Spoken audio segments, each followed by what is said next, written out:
અમદાવાદના સરખેજ શાંતિપુરા સર્કલ પરથી ખેડૂતો દ્વારા પોતાની વિવિધ માંગણીઓને લઈને ગાંધીનગર સુધી વિશાળ ટ્રેક્ટર રેલીનું આયોજન કરવામાં આવ્યું હતું। આ રેલીમાં મોટી સંખ્યામાં ખેડૂતો ટ્રેક્ટર સાથે જોડાયા હતા અને સરકાર સમક્ષ પોતાની માંગણીઓ રજૂ કરી હતી। આ રેલીમાં કોંગ્રેસના આગેવાનો પણ જોડાયા હતા, જેમાં કોંગ્રેસ પ્રદેશ પ્રમુખ અમિત ચાવડા, જ્ઞાનીબેન ઠાકોર સહિત અનેક મોટા નેતાઓ અને કાર્યકરો હાજર રહ્યા હતા। ખેડૂતો દ્વારા મુખ્યત્વે ખેતરોમાંથી પ્રસાર થતા વીજળીના થાંભલાના પ્રશ્નો, વીજ લાઇન માટે ખેડૂતોને યોગ્ય વળતર અથવા દર મહિને ભાડું આપવાની માંગ કરવામાં આવી હતી। સાથે જ ખેડૂતોને મળતી સહાય વધારવા, કૃષિ ક્ષેત્રે મજબૂત બનાવવા અને ખેડૂતોના દેવા માફ કરવા જેવી વિવિધ માંગણીઓ પણ ઉઠાવવામાં આવી હતી। ટ્રેક્ટર રેલી દરમિયાન ખેડૂતોના હક માટે સરકાર સુધી અવાજ પહોંચાડવાનો પ્રયાસ કરવામાં આવ્યો હતો। મોટી સંખ્યામાં પોલીસ બંદોબસ્ત પણ ગોઠવવામાં આવ્યો હતો, જેથી કોઈ અનિચ્છનીય ઘટના ન બને।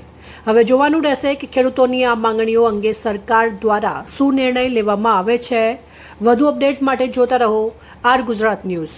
સરકારને તમારા માધ્યમથી કહેવું છે, આ અમારો શોખ નથી, આ અમારો વ્યવસાય નથી। આ સમય અને સિઝન એવી છે કે ખેડૂત ખેતરમાં હોવો જોઈએ, ટ્રેક્ટરો ખેતરમાં હોવા જોઈએ, પણ આ ભાજપ સરકાર, ગુજરાત સરકારને કંપનીઓ તરફ એટલો પ્રેમ છે, કોર્પોરેટ જગત સાથે એટલું ઈલ્લું છે, એને લીધે આ સરકાર ખેડૂતોનું હિત, ખેતીનું હિત અને ગામડાઓનું હિત ભૂલી ગઈ છે। દિશાઓમાંથી ખેડૂતો ઉપર અન્યાય કર્યો છે અને એ અન્યાય, એ પીડા, એ વેદના લઈને અમે ગાંધીનગર તરફ ટ્રેક્ટરો સાથે કૂચ કરવા જઈ રહ્યા છીએ અને અમને ભરોસો છે કે અમારી એકતા આ હડકાયા સાંઢ જેવી સરકારને નાથીને રહેશે। અમારી વાત એને કાનમાં લેવી પડશે, સાંભળવી પડશે અને અમારી માંગ પૂરી કરવી પડશે। અધરવાઇઝ જે ગામડાઓએ, જે ખેડૂતોએ, જે લોકોએ આ સરકારને ત્યાં બેસાડી છે, હવે સમય દૂર નથી, એ જ લોકો આ સરકારને ઘર ભેગી કરશે। મહાભારતનો ઇતિહાસ તપાસી લો, જ્યારે જ્યારે જગતનો તાત, જ્યારે જ્યારે પરસેવો પાડનાર પરિશ્રમી ખેડૂત, જ્યારે જ્યારે જીવતો જાગતો ભગવાન કિસાન રોડ ઉપર ઉતરો છે ને, ત્યારે ત્યારે જે તે સરકારોની ભારીઓ ભરાણી છે, ઘર ભેગા થયા છે। ભાજપના પણ એ દિવસો નજીક છે। જી કરી અને એમને માર માર્યો। આ આવું દયાહીન પગલું, કે આવું તો હિટલર શાહી, હિટલર હતો તો પણ આથી હદે એનું દબન નતું થતું। અને આજે જગતના તાત ઉપર જયારે લાઠી વરસી રહી છે, ત્યારે ખેડૂત કી આય કભી ખાલી ન જાય। આવનાર સમયની અંદર ખેડૂતો હવે જયારે મેદાનમાં આવ્યા છે, ત્યારે એની જે માગણી છે સરકાર સ્વીકારે, અને નહીં સ્વીકારે તો જલવંત આંદોલન કરી અને ખેડૂતોને ન્યાય મળે એ માટે કોંગ્રેસ પાર્ટી અને વિવિધ સંગઠનો ન્યાય અપાવવા માટેનું કામ કરશે। આજે જે પરમિશન છે જે 19 સુધી આપવામાં આવે છે, એનું શું કહેશો? મેં કીધું એમ કે આ રાજ્યની અંદર જ્યારે આપણાને ભારત બંધારણમાં આપણાને કોઈ પણ લોકોને અન્યાય અને એક શાંતિમય વાતાવરણમાં આંદોલન કરવા માટેની જોગવાઈ છે, અને ગાંધી ચિંતા માર્ગે ચાલીને એમની જે માગણી હોય એ સરકાર સુધી પહોંચાડવા માટેની એક પોતાની સંવિધાન અધિકાર છે। પણ એ અધિકારનું પણ ક્યાંક ને ક્યાંક હનન થઈ રહ્યું છે, બંધારણનું હનન થઈ રહ્યું છે। અને તમે લાંબા સમય સુધી આ રીતે ખેડૂતોને, તમામ લોકોને જેને પણ અન્યાય થાય છે એને દબાવવાના પ્રયત્નો કરશો તો આવનાર સમયની અંદર આ નેપાળવાળી થવામાં હવે વાર નથી।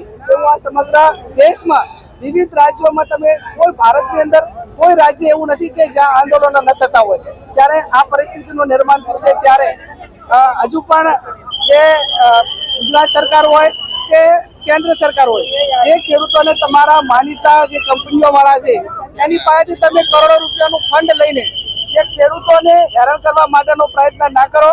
અને ઉદ્યોગપતિઓ ડેવલપ થાય એમાં વાંધો ના હોય, પણ ખેડૂતોના નુકસાનના ભોગે અને ખેડૂતોના ઉપર દાદાગીરી કરીને એમના ઉપર લાઠીચાર્જ વરસાઈને કોઈ આવા વિકાસની જરૂર મને લાગતી નથી।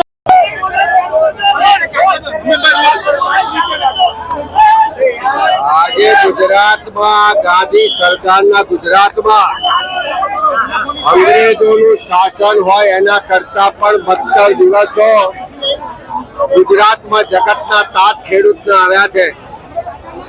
ખેડૂત એક રીતે આર્થિક રહ્યો છે। ખાતર મોંઘું હોય, બિયારણ મોંઘું હોય, નકલી બિયારણ હોય, સિંચાઈનું પાણી ના મળે, વીજળી મોંઘી, ઉત્પાદનના પૂરતા બજાર ભાવ ના મળે, અને ઉપરથી ખોટી જમીન માપણીના નામે ખેડૂતોની જમીન ભાઈ ભાઈ વચ્ચે ઝઘડા કરાવાય અને ઉદ્યોગપતિઓ ના મૂડીપતિઓના ભાગીદાર એવી આ ભાજપની સરકાર આજે વીજ પોલ નાખવાના નામે ખેડૂતોની મહાબોલી જમીનો છીનવી રહી છે. ખેડૂત જ્યારે પોતાના હક અધિકારની વાત કરે, પોતાનો વિરોધ કરે, ત્યારે અંગ્રેજો જે અત્યાચાર કરતા હતા, અંગ્રેજો જે શોષણ કરતા હતા, એનાથી પણ વધારે ખરાબ રીતે આ ભાજપના શાસનમાં પોલીસ અને પ્રશાસન ગુજરાતના ખેડૂતો પર અન્યાય કરે છે, અત્યાચાર કરે છે અને શોષણ કરે છે. ત્યારે પ્રદેશ કોંગ્રેસ સમિતિ કિસાન સેલ દ્વારા અને સમગ્ર ગુજરાતના ખેડૂતના સંગઠનો દ્વારા આજે ગુજરાતના ખેડૂતના અવાજને બુલંદ કરવા માટે ખેડૂતોના દેવા સંપૂર્ણ માફ થવા જોઈએ. ખેડૂતોના ખેતરમાં જે વીજ પોલ નાખવામાં આવે છે એ ખેડૂતોની સંમતિ વગર, પૂરા વળતર વગર ના નાખવામાં આવે. પોલીસ અને પ્રશાસન દ્વારા જે ખેડૂતો પર અત્યાચાર થાય છે બંધ કરવામાં આવે. ખોટી જમીન માપણી તાત્કાલિક રદ કરવામાં આવે અને ખાતર અને બિયારણ સસ્તું ને સારી રીતે મળી રહે એ માંગણીઓ સાથે આ ગાંધીનગરની કૂચ છે. આ કિસાન અધિકાર યાત્રા આજે ટ્રેક્ટર રેલીના સ્વરૂપમાં જઈ રહ્યા છે. પોલીસ અને પ્રશાસનના સરકાર ખેડૂતોની વાત સાંભળવાને બદલે, એની લાગણી માંગણીને સમર્થન આપવાને બદલે પોલીસને આગળ કરીને આ યાત્રાને રોકવાનો પ્રયત્ન કરી રહી છે.